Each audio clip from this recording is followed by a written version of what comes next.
quelqu'un a envie de faire quelque chose qui nécessite d'être plusieurs. On ne peut pas aller plus à l'os, à mon avis.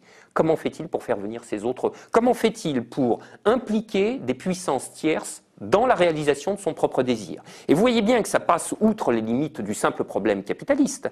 C'est-à-dire, un croisé.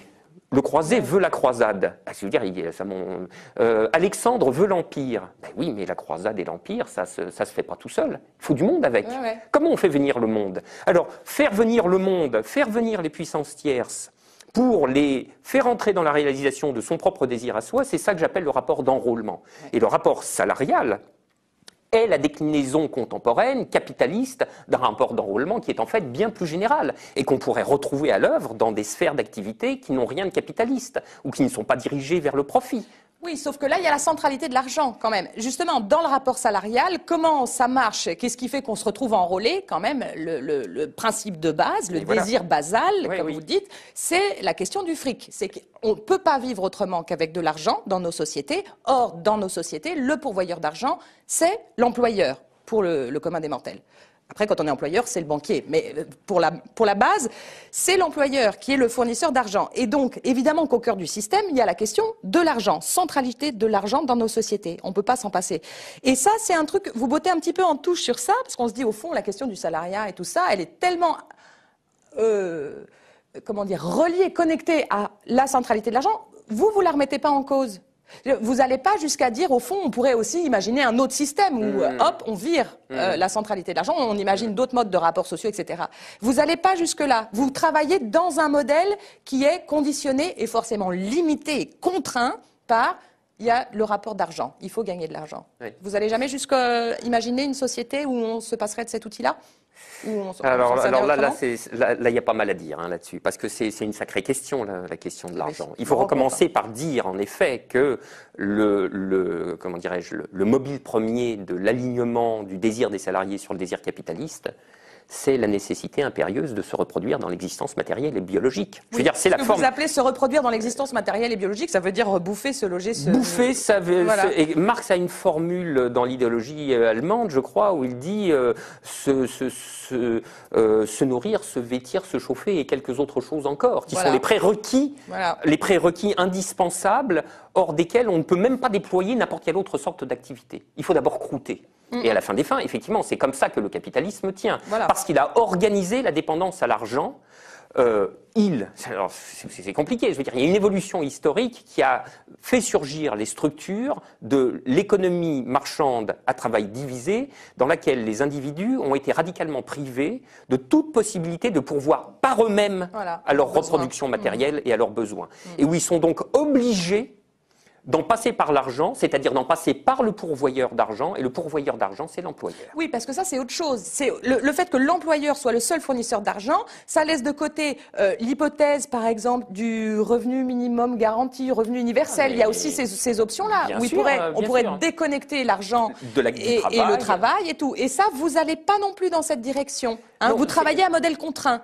Alors, non, c'est pas ça. C'est-à-dire que cette question du revenu minimum ou du revenu universel d'existence, etc., est une question comment dirais-je, c'est une question de politique publique. C'est un autre plan analytique que celui dans lequel je me situe. Et on ne peut pas parler de tout dans le même ouvrage. Hélas. Hélas, ou plutôt tant mieux. Mais ça manque, parce qu'en fait, en vous lisant, il y a plein de questions qui arrivent. Bien sûr, mais ça, ce qui est tant mieux. Je veux dire, c'est le livre qui épuiserait tout, ce serait un livre qui serait désespérant, et heureusement, il n'existera jamais. Bon. Mais la question de l'argent elle-même est vraiment une question extrêmement complexe. Il y aurait plein de réponses, de choses à dire là-dessus.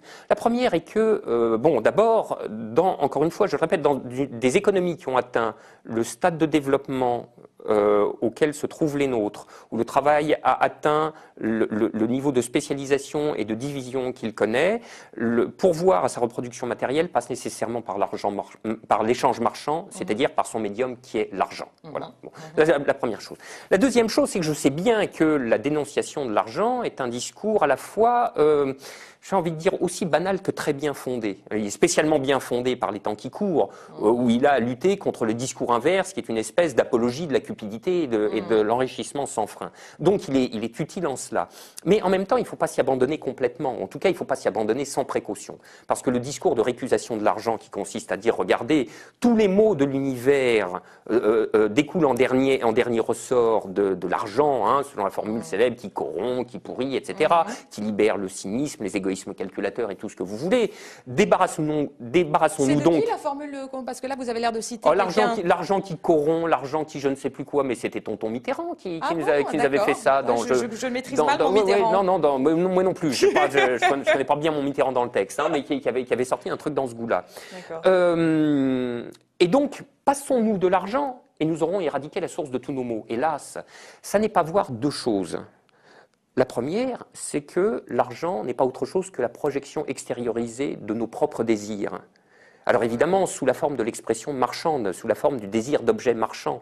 Mais c'est notre puissance et notre violence de désirer qui est inscrite dans l'argent même. C'est pour ça que l'argent ou la monnaie est un objet extrêmement difficile à manier, aussi bien conceptuellement que pratiquement, parce que c'est un concentré de désir et de violence absolument extraordinaire.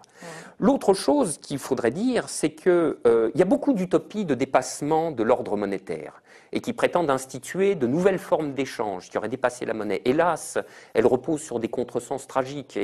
Enfin, je veux dire, tragique, c'est beaucoup de dire, mais enfin, ces expériences-là, si louables qu'elles soient, hein, par ailleurs, parce qu'elles ont des vraies vertus, ont souvent tendance à s'abuser elles-mêmes sur le degré auquel elles dépassent en réalité l'ordre des transactions monétaires, et ceci pour n'avoir pas bien conceptualisé ce que c'est que la monnaie et ce que c'est que l'argent. Voilà.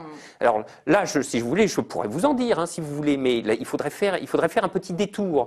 Et assez souvent, alors je vais le dire de manière ramassée et sans pouvoir donner l'argument, parce que ça nous emmènerait sans doute assez loin. Alors évidemment, ça sera insatisfaisant dit comme tel. Mais assez souvent, ces utopies reconstituent des ordres monétaires sans le savoir et sous couleur de dépasser l'ordre des transactions monétaires. Mais sous des formes qui rendent la présence de la monnaie méconnaissable.